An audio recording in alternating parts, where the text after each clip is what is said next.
दोस्तों नमस्कार, मैं राज कपूर। आप देख रहे हैं खबर दस्तक। 5 राज्यों के विधानसभा चुनाव खत्म होने के तुरंत बाद प्रधानमंत्री नरेंद्र मोदी ने कल एक ऐसी घोषणा कर दी है जिसे सुनकर पूरे देशवासी अंदेशे में आ गए हैं। अंदेशा इस बात का कि क्या चुनाव की वजह से प्रधानमंत्री नरेंद्र मोदी ने कुछ चीजें देश से छिपाई। क्या उसे बताने के लिए 5 राज्यों के होने वाले चुनाव का इंतजार किया जा रहा था? क्योंकि नरेंद्र मोदी ने कह दिया कि जिस तरह कोरोना में आप लोगों ने देश का साथ दिया था, उसी तरह आप देश का साथ देने के लिए तैयार रहिए। पेट्रोल डीजल कम खरीदिए, हो सके तो सोना 1 साल मत खरीदिए, और जिन चीजों का डॉलर में आयात निर्यात होता है उन चीजों का आप इस्तेमाल कम कर दीजिए। सवाल उठता है कि क्या चुनाव के चक्कर में कोई ऐसी बड़ी अनहोनी या कोई ऐसी बड़ी घटना जो इस देश में हो चुकी है, या कोई बड़ा संकट जो देश पर आने वाला है, वो देश के सामने नहीं रखा गया और चुनाव खत्म होते ही देश की जनता के सामने अपील कर दी गई। इन तमाम मुद्दों पर बातचीत करने के लिए हमारे साथ मौजूद हैं आलोक पाठक सर। और पाठक सर, सीधा सवाल कि नरेंद्र मोदी ने चुनाव के तुरंत बाद अचानक उनकी भाषा क्यों बदल गई और उन्होंने अचानक क्यों अपील कर दी कि आप पेट्रोल डीजल कम खरीदिए, सोना 1 साल तक हो सके तो नहीं खरीदिए, और जिन चीजों का आयात निर्यात डॉलर में होता है उन चीजों का उपभोग कम कर दीजिए, जैसा आप लोगों ने कोरोना काल में किया था। इसके पीछे क्या वजह हो सकती है सर? एक बात मैं आपको एक बताता हूँ जी। जैसे कोई मरीज है, शुगर का मरीज है, उसका लीवर खराब है, डॉक्टर ने जांच कर लिया कि इसका लीवर खराब है, इसको शुगर की बीमारी बहुत ज्यादा है, 400-500 से नीचे इसका शुगर नहीं आ रहा, फिर भी 2 महीने तक डॉक्टर उसको ना बताए और आलतू फालतू की दवा देता रहे, परहेज उरहेज के लिए ना बताए। 2 महीने तक बीमारी अगर इस तरह की रहेगी तो मरीज का क्या हाल होगा? अश्विनी कुमार जी बोलिए, राज कपूर जी, क्या होगा मरीज का हाल? बीमारी और बढ़ जाएगी, बढ़ जाएगी और उसका काम भी कुछ लग भी हो सकता सकता है। है, कुछ भी हो सकता है। तो जब 1 मार्च को पता चल गया था कि अमेरिका और ईरान के बीच में युद्ध छिड़ गया है, स्टेट ऑफ हार्मुज के जरिए अब तेल और गैस के जहाज नहीं आ सकते हैं, तो आपने 70 दिन तक इन चीजों को छुपाए रखा। देश में भयंकर गैस का संकट था। आप लोग लाइनें लगी रही गैस के ऊपर, आप उसको भी डिनाई करते रहे। कमर्शियल गैस की सिलेंडर की सप्लाई आपने बंद कर दी। जैसे ही चुनाव खत्म होता है 1 मई को, पहले ही दिन जो है कमर्शियल सिलेंडरों का दाम 993 रुपये बढ़ा दिया जाता है। फिर आप नतीजे का इंतजार कर रहे थे, नतीजे आ गए। आज बंगाल में आपकी सरकार ने शपथ ले ली, 12 तारीख को आसाम में आपकी सरकार शपथ ले लेगी, तमिलनाडु में भी आज शपथ ग्रहण हो गया। तब आज आप जनता के सामने आके कह रहे हैं कि पेट्रोल डीजल के कुएं इस देश में नहीं है, ये हमको बाहर से मंगाना पड़ता है। इस वक्त पेट्रोल डीजल के दाम में बेतहाशा वृद्धि हो गई, इसलिए पेट्रोल डीजल का कम इस्तेमाल कीजिए और 1 साल के लिए सोना मत खरीदिए। मोदी जी, आप जनता को बेवकूफ समझते हैं क्या? 80 करोड़ जनता तो इस देश में 5 किलो मुफ्त या भोजन के सरकार के ऊपर मोहताज है कि उसको 5 किलो मुफ्त अनाज मिलेगा। ऑफिशियल आंकड़ा है ये। जिस देश में 80 करोड़ जनता 5 किलो मुफ्त अनाज के भरोसे जिंदा रहती है, वो 10 ग्राम सोना 1.5 लाख रुपए में खरीदने को सोच सकती है। और पेट्रोल डीजल का कम इस्तेमाल जनता करे, और आप नेता लोग रोज हवाई जहाज में हवाई यात्रा करते रहे। आपने क्यों नहीं चुनाव के दौरान अपनी रैलियां कम की? आपने क्यों नहीं वीडियो कॉन्फ्रेंसिंग के जरिए चुनाव की अपनी रैलियों को संबोधित किया? आपके मुख्यमंत्री एक उत्तर प्रदेश में योगी आदित्यनाथ दिन भर 100 करोड़ के हेलीकॉप्टर मुड़ते रहते हैं। अभी आज खबर आई कि फिर वो बनारस चले गए। तो फिजूल खर्ची पहले प्रधानमंत्री जी आप रोकिए, आपके मंत्रिमंडल के रोके, और आप बता रहे हैं कि अब आप इलेक्ट्रिक व्हीकल से चलिए। इस देश में सबसे सस्ती की इलेक्ट्रिक कार की कीमत जानते हैं कितनी है? 6 से 7 लाख रुपए। अब पेट्रोल की कार जो है 3.5-4 लाख में मिल जाती है सबसे सस्ती। पहली बात तो कार का दाम इतना महंगा क्यों है? इलेक्ट्रिक कार खरीदने के लिए जनता को आपने क्या जनता के लिए आपने क्या स्कीम लॉन्च की है कि वो इलेक्ट्रिक वाहन से चले? कितने शहरों में आपने पब्लिक ट्रांसपोर्ट पे काम किया है? और बिजली का आलम यह है राज कपूर जी कि जब आज से 10-12 साल पहले उत्तर प्रदेश में बिजली 3-3.5 रुपए यूनिट हुआ करती थी। आज जो है बिजली की दरें 7 से लेकर 9 रुपए प्रति यूनिट तक आ गई है जी। इलेक्ट्रिक व्हीकल से चलिए, चार्जिंग की क्या व्यवस्था है?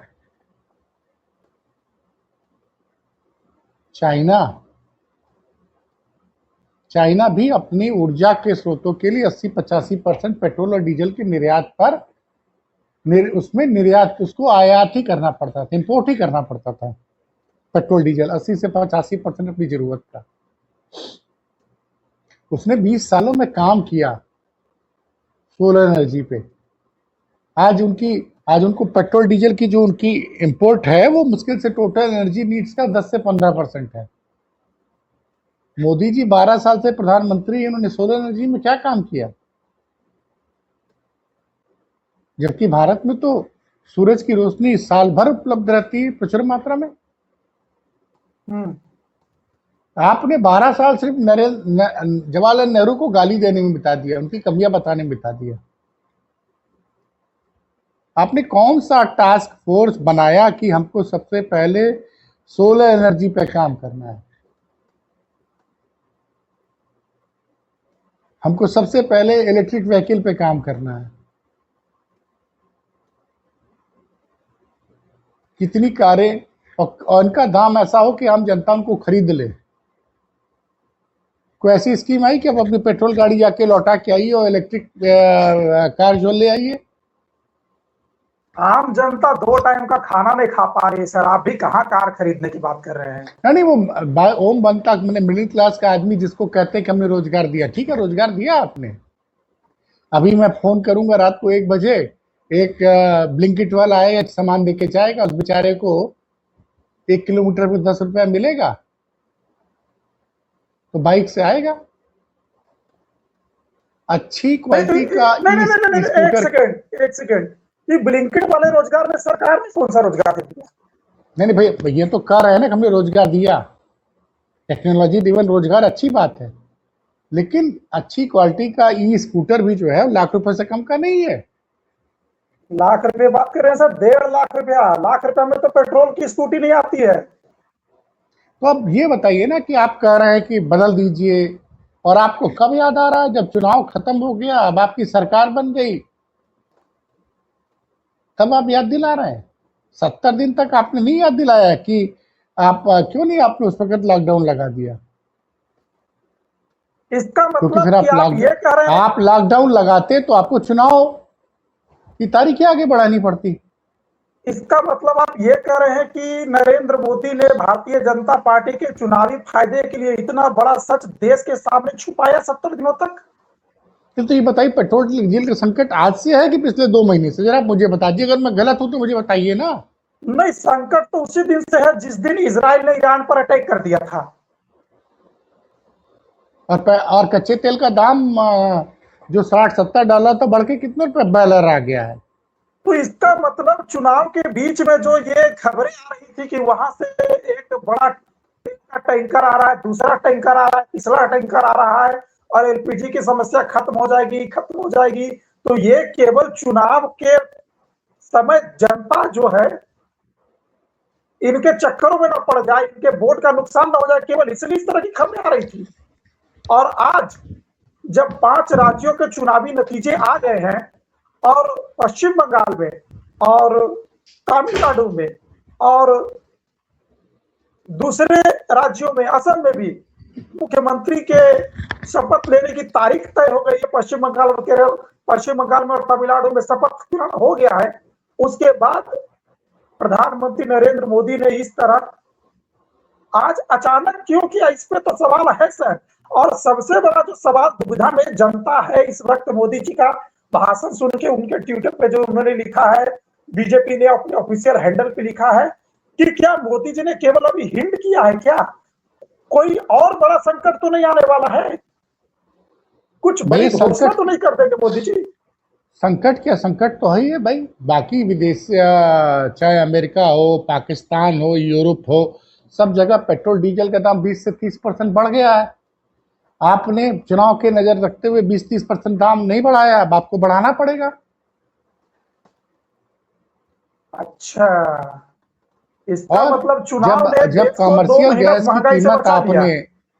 कमर्शियल गैस की कीमत आपने इकट्ठे लगभग 50% बढ़ाई है, तो इंडस्ट्रियल तो फिर आपको डोमेस्टिक गैस की भी कीमत आपको बढ़ानी पड़ेगी, और अब महंगाई कहाँ जाएगी? सर वही मैंने कहा ना कि एक आदमी को कैंसर की बीमारी है, डॉक्टर ने पकड़ लिया कैंसर है, सेकंड स्टेज का कैंसर है, लेकिन डॉक्टर उसको बीमारी को छुपाए रहता है, और 2 महीने बाद बताता है कि यार अब तो तुमको कैंसर है, तुम तक कैंसर 4th स्टेज का पहुंच गया। ये बार बार अखिलेश यादव कह रहे थे कि महंगाई बढ़ने वाली है। सर आपने जो महंगाई बढ़ने वाली बात की थी, इसमें मैं अभी एक एग्जांपल, आंखों देखा एग्जांपल मैं बता देता हूं। जैसे लोग कहेंगे ना कि आप बहस बड़ी बड़ी करते हो, कुछ तो बताओ। मैं बताता हूं क्या हुआ है महंगाई। मैं जहां रहता हूं अभी दिल्ली में, मेरे घर से थोड़ी दूरी पर सर मैं बता रहा हूं, एक पूरी सब्जी बेचने वाला है, वो 20 रुपया में पहले 5 पूरी और सब्जी देता था, मिर्च और प्याज के साथ। मैं देखता था सर कि उसके यहाँ जब भी मैं जाता था, उस रास्ते से क्रॉस करता था, हमेशा 10, 12, 15 लोग हमेशा एनी टाइम वहां रहते थे। गाड़ी लगती थी, पैक कराते थे, लेकर के चले जाते थे।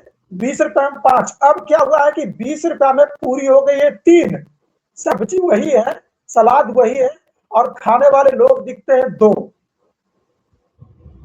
एक सेक्टर 10 है जहां पर हमारा अभी ऑफिस है, वहां पर सर एक छोटा सा मिनी बाजार टाइप का है। सेक्टर 10 सहारा के पास जो ऑफिस है, सेक्टर 10 की जो बत्ती है, वहां पर 2 चाउमीन वाले हैं। पहले 10 का भी बेचते थे, अब 10 वाला उन्होंने बंद ही कर दिया। उस दुकान में हमेशा 20-25 लोग रहते थे, गिनती से 2-3 लोग दिखते हैं। जो मोमो वाले थे, वो मोमो के साथ साथ एग रोल बनाते थे। गैस की वजह से उन्होंने एग रोल बनाना बंद कर दिया है। एक गोलगप्पे वाले के पास में जाता था गोलगप्पा खाने के लिए, तो गोलगप्पा साइड में बेचता था, मुख्य बिजनेस उसका टिक्की चाट था। उसने टिक्की चाट बंद कर दिया, केवल गोलगप्पा बेच रहा है। मैं उससे पिछले 1 महीने से पूछ रहा हूँ, भाई थोड़ा सा रेट बढ़ा लो और टिक्की बेचो। कर नहीं, जो कस्टमर आ रहा है वो भी कस्टमर नहीं आएगा। तो आप ये बताइए सर, हर एक दुकान प्रभावित हुआ है, हर लोग के दुकान में भीड़ कम हो गई है। ये अभी 1-1.5 महीने का हाल है, तो क्या मोदी जी ये संकेत दे रहे कि ये हाल अभी 7-8 महीने, 9 महीने, साल भर कब तक रहेगा? और इसके लिए देश की सरकार कुछ नहीं करी, जनता को ही सब कुछ करना पड़ेगा। भाई देखिए, मैंने कहा ना कि 2 महीने तक गंभीर बीमारी पेशेंट से छिपाना उसकी जान से खेलना है। मैं बार बार एक ही चीज का उदाहरण दूंगा राज कपूर जी। पेट्रोल और डीजल के दाम जब अंतर्राष्ट्रीय बाजार में महंगे हो चुके हैं, तो आपको दाम बढ़ाना पड़ेगा। अच्छा, बीच में जो खबर है कि सर की, जरा जब तक मैं आपसे बात कर रहा हूं तब तक जरा सर्च कीजिए कि पाकिस्तान में और एशिया के कई देशों में पिछले 2 महीनों में कितना पेट्रोल का दाम बढ़ा है। अगर मेरी जानकारी सही है तो पेट्रोल के दामों में वहां पे 30% का इन्फ्लेशन आया है, डीजल में भी 30% दाम बढ़े हैं। आपके यहाँ 70 दिनों तक चुनाव की वजह से पेट्रोल और डीजल के दाम नहीं बढ़ाए गए। गैस का दाम नहीं बढ़ाया गया। गैस का दाम बीच में 40-50 रुपए बढ़ाया गया था। जी। तो और जब आप सच तो ये है कि भारत सरकार पे हमें लगता है रिजर्व ही नहीं है, डॉलर ही नहीं है इंपोर्ट करने के लिए। तभी वो कह रहे हैं ना कि सोना मत खरीदिए, या तो भारत का विदेशी मुद्रा भंडार खाली हो गया है। अब सारे जानकार लोग कहेंगे, भक्त पत्रकार लोग, एक सज्जन है वो कह रहे हैं मैंने तो 25 मार्च को ही बता दिया। अरे बेवकूफ, तुमने 25 मार्च को क्या बता दिया था? जब पेट्रोल डीजल हमारे यहाँ होता नहीं, हमको बाहर से मंगाना होता है, हम उसको महंगा महंगा खरीदेंगे, सस्ता बेचेंगे, तो नुकसान तो देश का रोज हो रहा था। तो क्या ये नुकसान केवल चुनाव के लिए सहा गया? बिल्कुल बिल्कुल सहा गया। तो उसकी भरपाई भी तो अब जनता को ही करनी पड़ेगी। बिल्कुल, या उसके लिए भी मोदी जी नेहरू को दोष देंगे? क्यों? नेहरू को दोष देते तो 12 साल उन्होंने सरकार चला ली। ये मोदी जी को पहले से पता था ना, जब वो प्रधानमंत्री बने थे, कि भारत में पेट्रोल और डीजल के कुएं बहुत कम है, हमको देश का पेट्रोल और डीजल जरूरत होती है उसका 90% इंपोर्ट करना पड़ता है। तो 12 साल में उन्होंने कैसे भारत को पेट्रोल डीजल के इंपोर्ट से मुक्ति दिलाने के लिए कौन सा ऊर्जा का नया स्रोत खोजा? सोलर एनर्जी में चाइना ने इतना काम किया। आप सिर्फ 5 किलो राशन देके, मुफ्त में राशन देके चुनाव पे चुनाव जीतते रहे।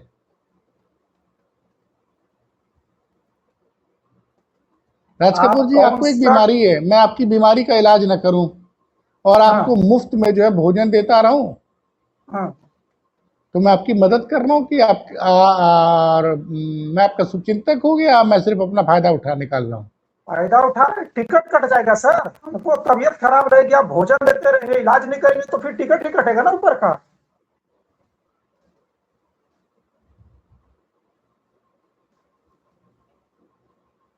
तो यही कहते हैं ना कि जब डॉक्टर देश के मालिक हैं, आपने जनता से क्यों सच छिपाए रखा? आज आप 70 दिन बाद जनता से कह रहे हैं। बड़े बड़े वादे, चाहे तमिलनाडु की बात करिए, जोसेफ विजय कुमार की जीत पे सब लोग ताली बजा रहे हैं। आपको पता है वहां पे तमिलनाडु में कितना कर्जा है? 10 लाख करोड़ का कर्जा है। और जो मुफ्त योजनाएं जोसेफ विजय कुमार बोल के आए हैं, उससे कर्जा कम नहीं होगा, बल्कि 1 लाख करोड़ का कर्जा हर साल बढ़ेगा। हाँ, शायद उन्होंने ये भी कहा है कि तमिलनाडु का खजाना खाली है। उस पर स्टैलिन का बयान भी आया है कि खजाना नहीं खाली है, आप सही तरीके से काम करिए। क्या मैं सही हूँ? भाई वो बयान तो, खजाना तो खाली है ही है। कोई भी सरकार जब जाती है तो सरकार खजाना खाली करके जाती है। अब आए, मुफ्त में बिजली दे रहे हैं, बिजली जोसेफ जी के घर में बनेगी, 200 यूनिट बिजली देंगे। केजरीवाल ने क्या किया? 200 यूनिट बिजली देने का बात की, और ये भी जनता ने सच देखा कि जो ईमानदारी की बात करता था, वैगनआर से चलने की बात करता था, उसने अपने रहने के लिए कितना बड़ा शीश महल बनाया था। तो ये नेता जनता के पैसे पे ऐश करते हैं और जनता रोती है। नहीं, देखिए, शीश महल तो सर सत्ता जाने के बाद सामने आया है। तो इस देश में कितने शीश महल बने हैं? मेरी बात सुनिए, सत्ता जाने के बाद ही आया, लेकिन चरित्र में अंतर था, तभी ना जनता। आप मुफ्त बिजली दे रहे हो और क्या कर रहे थे? नहीं सर, 5 सुनो राज कपूर जी, मेरी बात सुनिए, 5 किलो अनाज दिया जाता है ना, कितनी कीमत होती है 5 किलो अनाज की? 200 रुपए। हाँ, वो कहां से सरकार देती? क्या मोदी जी के अपने सैलरी से देते हैं क्या? वो जनता के टैक्स से वसूले हुए पैसे से देते हैं। तो एक हाथ से दीजिए, दूसरे हाथ से जनता से वसूल लीजिए।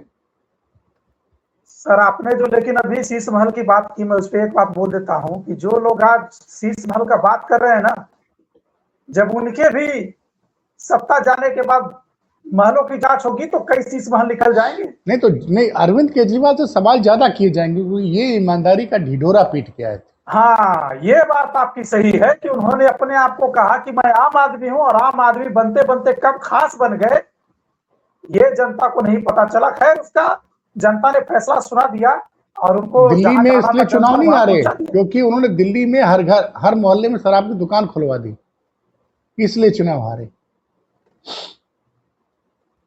सवाल ये उठता है ना, मुफ्त बिजली, मुफ्त भोजन, ये सब इन बातों से अब चुनाव तो जीत सकते हैं लेकिन देश को कंगाल बना देते हैं। सर, लेकिन ये मुफ्त वाला वादा केवल आम आदमी नहीं, मैं पार्टी तो कह रहा थोड़ी हूँ करती है। मुफ्त अनाज का जो ढिढोरा पीट रहे हैं नरेंद्र मोदी जी हाँ, कि 80 करोड़ लोगों को मुफ्त भोजन देते हैं। हाँ, अरे आप मुफ्त भोजन क्यों दिए? आप उनको इस लायक बनाते हम्म। कि वो खुद कमा के खाएं। इसके लिए ये आप कितने दिन हुए? आपने क्या किया? आप अर्थव्यवस्था मजबूत करते, अर्थव्यवस्था आपने मजबूत नहीं की।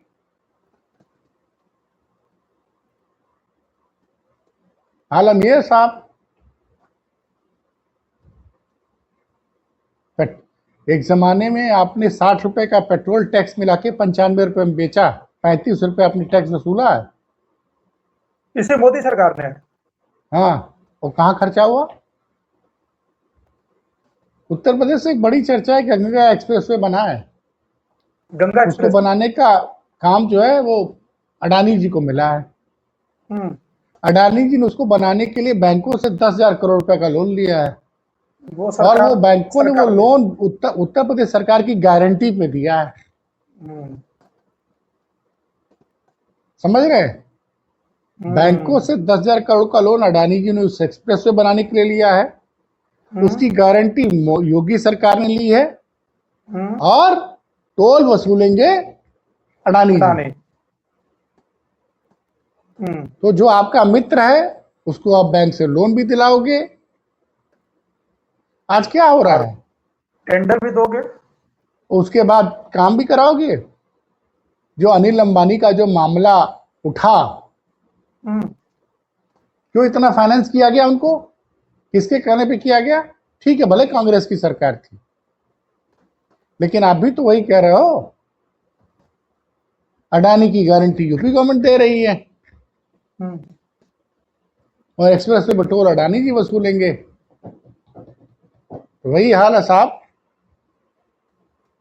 मैं कह रहा हूं ना कि जब मैं लखनऊ में, मुझे आज से याद है कि 13-14 में बिजली का बिल आता था 3 रुपए 60 पैसे यूनिट। आज यूपी में कहीं पे भी बिजली का बिल 7 रुपए से कम नहीं है। मतलब 10-12 सालों में बिजली बिल 2 गुना से ज्यादा, दुगना हो ढाई गया। गुना हो गया। दुगना। तो खैर, अब देखिए क्या क्या कदम उठाते हैं। घर कॉमर्शियल सिलेंडर का दाम तो सीधे 50% बढ़ाया है। पेट्रोल डीजल का दाम क्या इकट्ठे 20-30% बढ़ाएंगे तो फिर हर चीज का दाम बढ़ जाएगा। डीजल का दाम बढ़ा तो फिर तो सब्जी का दाम बढ़ेगा, खाने पीने की चीजों का दाम बढ़ेगा। इकट्ठे 20-30% मतलब पेट्रोल डीजल दोनों सस्ता। अरे आपने गूगल पे सर्च नहीं किया कि अगल बगल के देशों में पिछले 70 दिनों में डीजल पेट्रोल का दाम कितना बढ़ा है? पाकिस्तान का ही ये सर्च कर लेता हूँ, रुकिए। नहीं, आप ये देखिए ना, पर बैरल पेट्रोल की कीमत क्या है आज की डेट में? अभी देखता हूँ। क्रूड ऑयल ना सर? हाँ, कच्चा तेल। हाँ।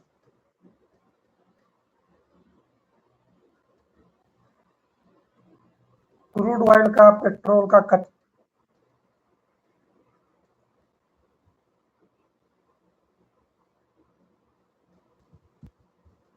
आज है 90।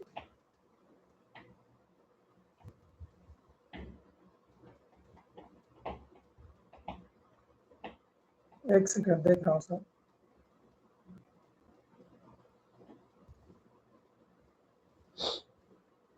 जब क्रूड के दामों में 25 से 30% की बढ़ोतरी हुई है तो स्वाभाविक सी बात है कि पेट्रोल डीजल में भी 20 से 30% दाम बढ़ाना पड़ेगा आपको। हम्म। और पेट्रोल डीजल का दाम 20 से 30% बढ़ाएंगे तो महंगाई कहाँ भागेगी? हम्म।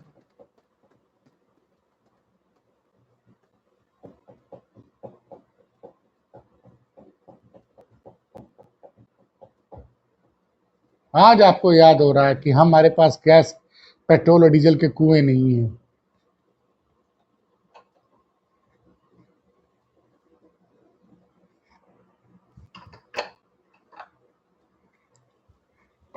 डॉलर की वैल्यू पिछले 6 महीने में लगभग 7-8% बढ़ गई है।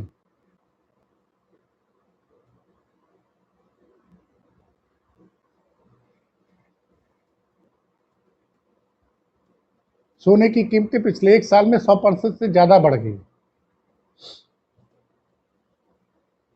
इसमें एक डेटा आ रहा है सर कि पिछले कल तो माइनस हुआ है 0.64%, पिछले 5 दिन में 9%, एक महीने में 2%, लेकिन पिछले 6 महीने में जो पेट्रोल क्रूड ऑयल का प्राइस है वो 58.85% बढ़ा है। अब बताइए, 58.85% पिछले 6 महीने में। तब बोलिए। तो ये तो 60%, ये तो फिर भी हमारे यहाँ मतलब पेट्रोल डीजल नहीं बढ़ा। तो फिर चुनावों की वजह से आपने दाम नहीं बढ़ाए थे। महंगाई, भयंकर महंगाई आने वाली है, भयंकर मंदी आएगी। जब महंगाई बहुत ज्यादा बढ़ेगी, खाने को सब्जी नहीं मिलेगी भाई साहब, सब्जी आसमान छूने लगेगी। याद करिए ना, एक बार प्याज का दाम बहुत बढ़ गया था तो भारतीय जनता पार्टी 3 राज्यों में चुनाव हार गई थी।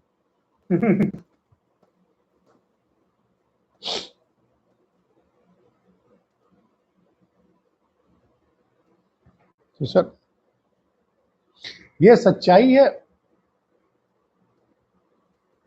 लेकिन सर अगर जो आप बता रहे हैं वही सच्चाई है तो फिर इस देश की जनता के साथ भारतीय जनता पार्टी की सरकार ने अच्छा नहीं किया है। आप सुप्रीम कुछ कोर्ट राज्यों कहता में है कि फ्री बीज की स्कीम, चुनाव आयोग को बंद से कहता है कि फ्री बीज की स्कीम बंद होनी चाहिए। तो क्यों नहीं बंद कर देते बंद हैं? हुई, बंद हुई। नहीं तो क्यों नहीं बंद करते हैं?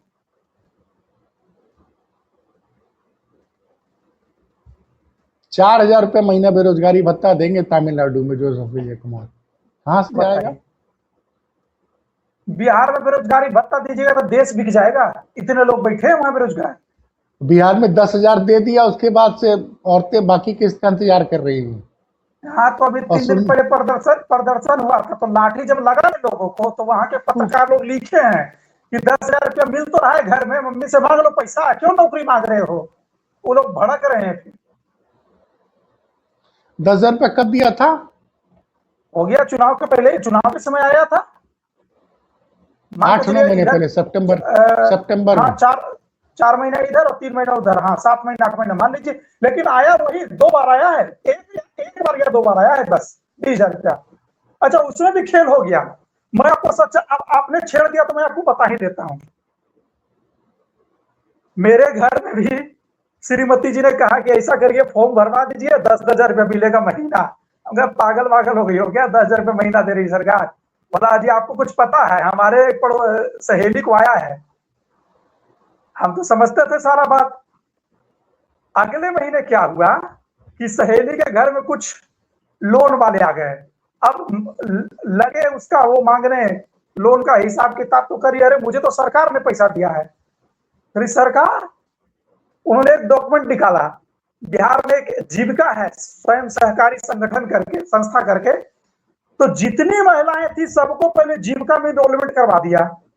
अब जीविका में जब इनरोलमेंट आपका हो गया तो उस इनरोलमेंट के आधार पे आपको अलग अलग कंपनियों से, एनबीएफसी से 10,000 का लोन मिल गया कि आप सिलाई मशीन लेकर के सिलाई शुरू करेंगे, आप कुछ 10,000 का सामान लेकर के लघु व्यापार शुरू करेंगे। अब वो आपको लौटाना है। अच्छा, आम जनता जिनको लोन मिला उसके नाम पर सरकार ने साइन कर दिया वो फॉर्म। अब जब सरकार ने साइन कर दिया, 10,000 पैसा दे दिया, अब 10,000 का लोन का जब पैसा चुकाने का बारी आया तब सबके जाके पता चला अच्छा ये तो खेल हो गया हमारे साथ। अब खेल हो गया तो 5 साल भुगतिए खेल। तो यही है सरकार। उम्मीद तो यही करते, उम्मीद देश यही की करते हैं जनता सर इसी तरह नींद में सोती रहे, नेताओं को भगवान मानती रहे, और हम लोग रात में नींद में जगे रहे। नहीं, हम भी कहाँ जगे हैं सर, जगे नहीं है, हम भी सो रहे हैं। सो रहे हैं? बिल्कुल सो रहे हैं हम लोग कहते हैं ना, भांग खा के सो रहे हैं हम लोग। नहीं तो आप तो सोया हुआ आपको तब माना जाएगा सर ना, जब 27 में आप सोए रह जाएंगे। अभी तो आपके पास मौका है। अरे भैया 27 में भी क्या, वो भी अखिलेश यादव भी तो 40,000 रुपये देने की बात कर रहे हैं मुफ्त में। तो साल भर में दे रहे हैं ना। तो कहाँ से लाएंगे? उत्तर प्रदेश की क्या व्यवस्था है? कोई भी सरकार जो कोई भी पॉलिटिकल पार्टी जो मुफ्त की बात कर रही है, वो इस देश की अर्थव्यवस्था को मजबूत कीजिए, लोगों को आत्मनिर्भर बनाइए। विवेकानंद का एक बार बार कहते थे कि किसी की मदद करिए, उसको आत्मनिर्भर बनाइए, उसको अपने पैरों पे खड़ा करिए। इसीलिए दिल्ली में पैसा नहीं दे रही है बीजेपी, दिल्ली में पैसा नहीं दे रही है, साल भर हो गया सरकार बने हुए। अरे भैया वो वायदा दे दिया, घुमा दिया, एक बार पैसा आ गया, उसके बाद इंतजार कीजिए। चलिए फिर मिलते हैं किसी बड़ी खबर। कुछ बोल रहे थे आप? हाँ, कह रहे हैं कि जनता को साल भर बाद अब कहाँ याद रहता है, चुनाव खत्म होने के 1 महीना 2 महीना तक याद रखती है, 5 साल बाद ही पता हिसाब देगी। नमस्कार सर।